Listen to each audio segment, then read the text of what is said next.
देश के जाने माने टेक्निकल एक्सपर्ट और गोल्डी फ्लॉक्स प्रीमियम रिसर्च के फाउंडर और चीफ स्ट्रेटेजिस्ट गौतम शाह साहब कार्यक्रम में हो रहे हैं शामिल। गौतम जी, बहुत बहुत स्वागत है आपका, धन्यवाद हमें समय देने के लिए। सबसे पहले सर आपको ढेर सारी बधाइयाँ देनी, पहले तो नए साल की बधाई, फिर नए रिकॉर्ड हाई की बधाई। और माहौल इतना बढ़िया फर्स्ट क्लास है, तेजी का सब इंडेक्स हाई बना रहे हैं। तो सर ऐसे खास दिन आप हमारे साथ जुड़े हैं, बहुत बहुत धन्यवाद समय देने के लिए। बताएं सर, लाइफ टाइम हाई पर मूड माहौल कैसा है? Good morning. देखिए, लाइफ टाइम हाई का तो माहौल है, no doubt about it. But अगर आप देखें कि पिछले 2 हफ्ते में जिस तरह की पार्टिसिपेशन इस मार्केट में रही है, आई थिंक उससे लोगों का कॉन्फिडेंस वापस आ गया है। क्योंकि जनवरी और फरवरी के महीने में हमने देखा कि मार्केट में इंटरनल करेक्शन बहुत बड़ी थी, 20 से 40% काफी स्टॉक्स गिरे। उसके कारण एक कंसर्न था कि निफ्टी और लार्ज कैप्स भी इवेंचुअली गिर जाएंगे क्या, मगर वो हुआ नहीं। क्योंकि इंडिया ने ये करेक्शन को बहुत अच्छे से हैंडल किया, एक साइडवेज जाके। और ये हम पिछले 1 साल से देख रहे हैं कि जब भी मार्केट ओवरबॉट होता है तो एक साइडवेज करेक्शन हो जाती है या फिर एक रोटेशनल करेक्शन हो जाती है, क्योंकि जो सेक्टर्स या जो स्टॉक्स ओवरबॉट है वो गिर जाते हैं और पूरे मार्केट को इम्पैक्ट नहीं करती है। और ऐसा कुछ हमने 2003 से 2007 के बुल मार्केट में नहीं देखा था, क्योंकि उस समय जब करेक्शन आती थी तो सब गिर जाते थे। तो अभी जिस तरह का रिबाउंड रहा है पिछले 2 हफ्तों में, लग रहा है कि मार्केट सेटअप अभी भी हेल्दी है। हम लाइफ टाइम हाइप्स पे हैं, बट अभी भी हम ओवरबॉट नहीं हैं। सो यहाँ पर भी काफी पोटेंशियल है। इंडिया वैल्यूएशंस के हिसाब से एक्सपेंसिव है नहीं, इंडिया का आउट परफॉर्मेंस दुनिया में काफी अच्छा है। लिक्विडिटी अभी भी स्ट्रांग है, अर्निंग्स अच्छे जा रहे हैं और अच्छे और जाने चाहिए। तो ये सब फैक्टर्स को ध्यान में रखते हुए मुझे लग रहा है कि तेजी बनी रहेगी, अप्रैल का महीना अच्छा रहना चाहिए। और नए स्टॉक्स, नए सेक्टर्स अब मार्केट को ऊपर ले जा रहे हैं। बैंक्स में जिस तरह की कमबैक है, रिलायंस 3000 के आसपास चल रहा है। तो मुझे लग रहा है कि ये मार्केट एक बार 22,800 का लेवल अगर क्रॉस करता है, जो एक इंपॉर्टेंट रेसिस्टेंस है, तो 23,500-600 तक आप आराम से जा सकते हैं। बट देखिए, बुल मार्केट में नंबर्स इंपॉर्टेंट नहीं होता है, ये जरूरी है कि आप पार्टिसिपेट करें, अच्छे स्टॉक्स में रहे, अच्छे सेक्टर्स में रहे, पैसा अपने आप बन जाता है। ओके, इन्वेस्टेड रहें, पैसा बनेगा अपने आप। 23,500 तक के टारगेट्स आपके लिए आते हुए दिख रहे हैं निफ्टी में भी। जरा बैंक निफ्टी पर भी राय दीजिए, क्योंकि दिसंबर के बाद अब जाकर बैंक निफ्टी ने हाई बनाया है। निफ्टी तो कब से ही मजबूती दिखा रहा था, लेकिन बैंक निफ्टी समय लगा रहा था। इसका क्या मतलब निकले? देखिए, 6-8 महीने से बैंक निफ्टी एक रेंज में रहा है, नीचे में 46,500, ऊपर में 48,500। और इस रेंज में एक पेंडुलम की तरह बैंक निफ्टी ने रहा।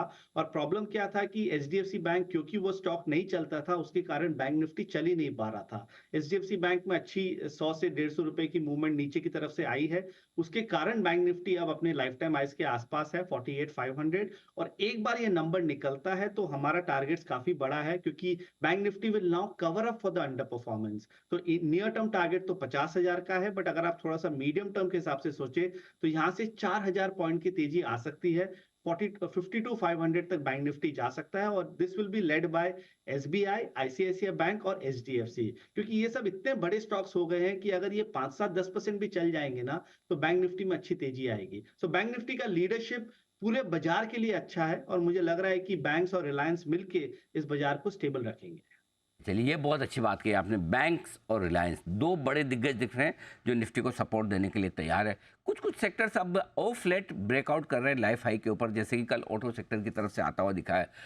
क्या आपकी स्टडी है, क्या कुछ जैसे पीएसयू स्टॉक्स हुए, बाद में फार्मा हुए, आईटी हुए, जो लाइफ टाइम हाई के ऊपर ब्रेकआउट देते हैं, क्या कुछ और बड़ी तेजी का संकेत देते हैं? ऐसा कुछ हो सकता है? यदि हाँ, तो किन सेक्टर्स में? देखिए, अगर आप पिछले 1-1.5 साल में देखेंगे तो हर सेक्टर का अपना टाइम आता है। ऑटो सेक्टर तो ऑब्वियसली काफी अच्छा कर रहा है, पीएसयू सेक्टर भी काफी अच्छा कर रहा है। बट ऑटो सेक्टर में भी अब अगर आप देखें तो नए लीडर्स इमर्ज होके आए हैं। मारुति को देखिए, आयशा मोटर्स को देखिए, बजाज ऑटो को देखिए, ये नए लीडर्स हैं जो पिछले 6-8 महीने में अच्छे किए हैं। टाटा मोटर्स थोड़ा सा क्वाइट हो गया है, टीवीएस मोटर थोड़ी सी क्वाइट हो गया है, एमएनएम थोड़ा सा क्वाइट हो गया है। तो नए स्टॉक्स में आई थिंक अब बड़ी अपॉर्चुनिटी है। बट मेरा ये मानना है कि अगले 3 से 6 महीनों में metals will be one of the best performing sectors in the market. हमें वो इंडेक्स काफी अच्छा लगता है, उस इंडेक्स ने भी अभी नया लाइफ टाइम हाइस बनाया। और जिस तरह की मोमेंटम है और जिस तरह का चाइना फैक्टर का जो एडवांटेज अब धीरे धीरे लोग प्राइस इन करने की कोशिश कर रहे हैं, मुझे लग रहा है कि मेटल्स में एक स्ट्रक्चरल ट्रेंड आ सकती है। और जो पीएसयू और ऑटो में पिछले 6-8 महीने में हुआ है, वो अब मेटल्स में होनी चाहिए। तो मुझे यहाँ से 20% की तेजी मेटल्स में लगती है। तो अगर आप ओवरऑल बेसिस में देखें, हमारा फेवरेट्स है अभी सेक्टर्स में मेटल्स, फार्मा और बैंक्स। मेटल फार्मा बैंक, ये आपके लिए तीसरा एक और सेक्टर आगे निकलता होगा। मेटल्स की बात निकली तो थोड़ी प्रीशियस मेटल्स की भी बात करते हैं। सोने में रिकॉर्ड पर रिकॉर्ड बन रहे हैं, चांदी भी हमारे यहाँ तो रिकॉर्ड हाई बना ही चुकी है, अंतर्राष्ट्रीय बाजार में थोड़ा बाकी है। लोग जानना समझना चाहते हैं कितनी और तेजी नियर टर्म में, लॉन्ग टर्म में, और करेक्शन आएगा क्या, कितना आएगा, कब आएगा, कहाँ से आएगा। तो गोल्ड पे बहुत सारे सवाल हैं गौतम जी। देखिए, ये रुकेगा नहीं, क्योंकि जभी भी मैंने आपसे बात किया है पिछले 12-15 महीनों में, मैंने हमेशा कहा है कि आपका 10 से 15% पोर्टफोलियो गोल्ड और सिल्वर में होना चाहिए। जब मैंने ये कमेंट किया तो लोग ने ये कहा कि अरे इक्विटी मार्केट्स में इतनी अच्छी अपॉर्चुनिटी है तो हम गोल्ड सिल्वर में क्यों जाएं? और हमने देखा पिछले 4 महीनों में गोल्ड और सिल्वर में कैसी मूव आई है। सिल्वर $23 इंटरनेशनल प्राइस से आज 27 हाफ है, तो ये 20% की तेजी है। उसी को अगर आप बेंचमार्क रिटर्न से कंपेयर करें तो निफ्टी और लार्ज कैप्स में इतनी बड़ी रिटर्न नहीं है। मिड कैप स्मॉल कैप में जरूर है, पर बेंचमार्क रिटर्न्स में नहीं है।